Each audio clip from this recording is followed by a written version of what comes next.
السلام علیکم اسٹوڈنٹس، آج کا ہمارا لیسن ہے بیٹے کی قربانی۔ اپنی بکس کھولنے، پیج نمبر ہے 17۔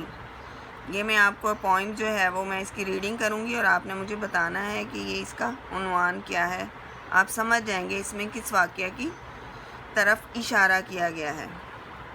تو ہم اپنی ریڈنگ سٹارٹ کرتے ہیں۔ پدر بولا کہ بیٹا آج میں نے خواب دیکھا ہے۔ پدر باپ کو کہتے ہیں۔ کتاب زندگی کا ایک نرالا باب دیکھا ہے۔ نرالا عجیب۔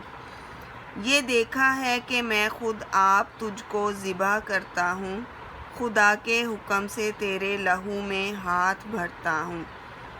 سعادت مند بیٹا جھک گیا فرمانے باری پر۔ سعادت مند مطلب فرما بردار۔ زمین و آسماں حیران تھے اس طاعت گزاری پر۔ رضا جوئی کی یہ صورت نظر آئی نہ تھی اب تک، یہ جرأت پیشتر انسان نے دکھلائی نہ تھی اب تک۔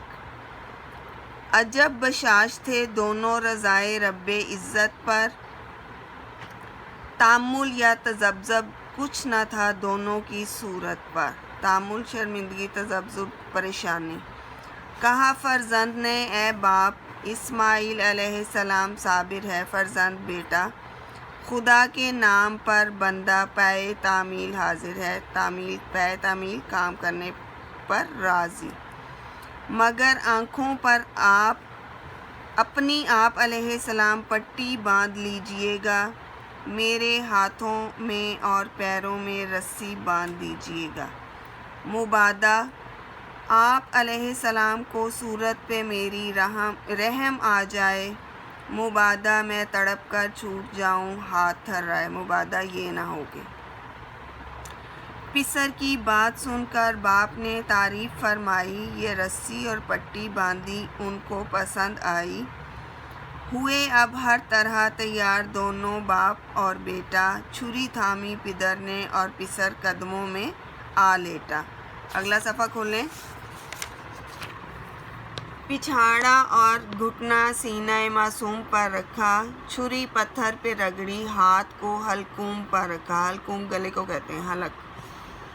زمین سہمی پڑی تھی، آسمان ساکن تھا بیچارہ، نہ اس سے پیشتر دیکھا تھا یہ حیرت کا نظارہ۔ پیشتر کا مطلب پہلے۔ پدر تھا مطمئن، بیٹے کے چہرے پر بحالی تھی، چھری حلقوم میں اسماعیل علیہ السلام پر چلنے ہی والی تھی۔ مشیت کا مگر دریائے رحمت جوش میں آیا۔ مشیت اللہ تعالیٰ کو کہتے ہیں کہ اسماعیل علیہ السلام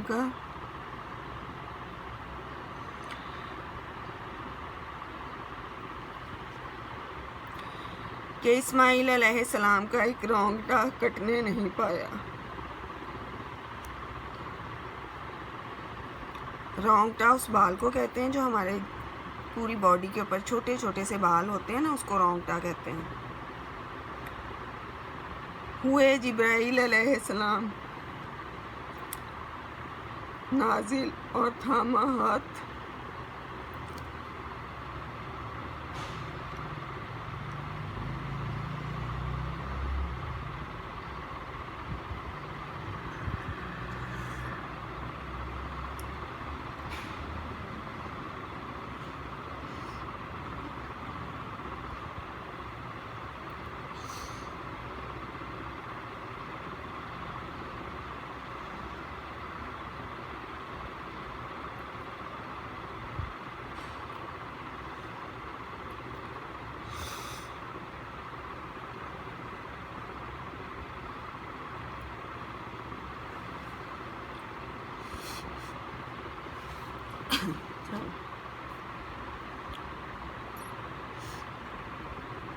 ہوئے جبریل علیہ السلام نازل اور تھاما ہاتھ حضرت علیہ السلام کا، یعنی حضرت ابراہیم علیہ السلام کا۔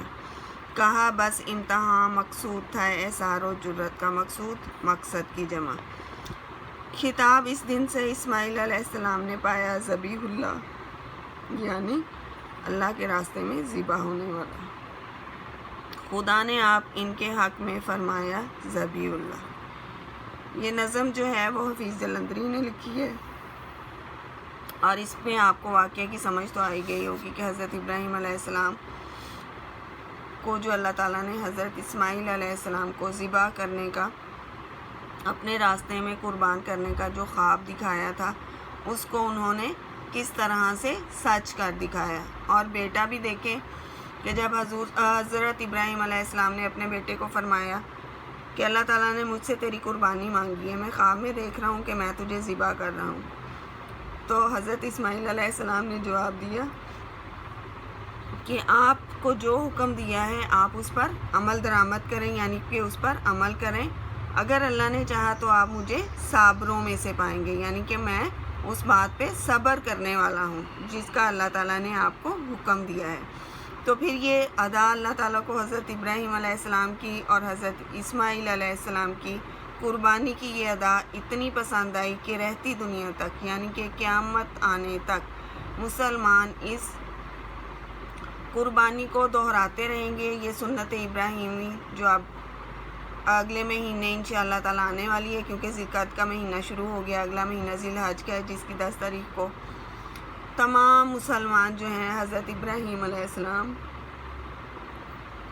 کی سنت پر عمل کرتے ہوئے اپنے اپنے جانوروں کی قربانی کریں گے۔ اللہ تعالیٰ نے یہ ہم پر رحم فرمایا کہ بیٹوں کی بجائے ہمیں جانوروں کی قربانی کا حکم دیا، تو ہر مسلمان اپنی حیثیت کے مطابق جس کو اللہ تعالیٰ نے جتنی توفیق دی ہے وہ اس پر قربانی کرتے ہیں جانوروں کی۔ کچھ لوگ گائے کرتے ہیں، اونٹ کرتے ہیں، بیل کرتے ہیں، ایک ایک دو دو جتنی بھی اللہ تعالیٰ نے ان کو توفیق دی ہے، دمبے کرتے ہیں، مینڈے کرتے ہیں۔ اللہ تعالیٰ نے جنت سے جو جانور بھیجا تھا وہ مینڈا تھا، جس پہ اوپر حضرت ابراہیم علیہ السلام نے چھری چلائی تھی، اور جب انہوں نے چھری چلانے کے بعد اپنی آنکھوں سے پٹی کھولی تو انہوں نے دیکھا کہ اسماعیل علیہ السلام ان کے دائیں طرف کھڑے ہیں، جبکہ انہوں نے جو چھری چلائی ہے وہ مینڈا جو اللہ تعالیٰ نے آسمان سے حضرت جبرائیل علیہ السلام کے ہاتھوں بھیجا تھا وہ ذبح فرمایا ہے۔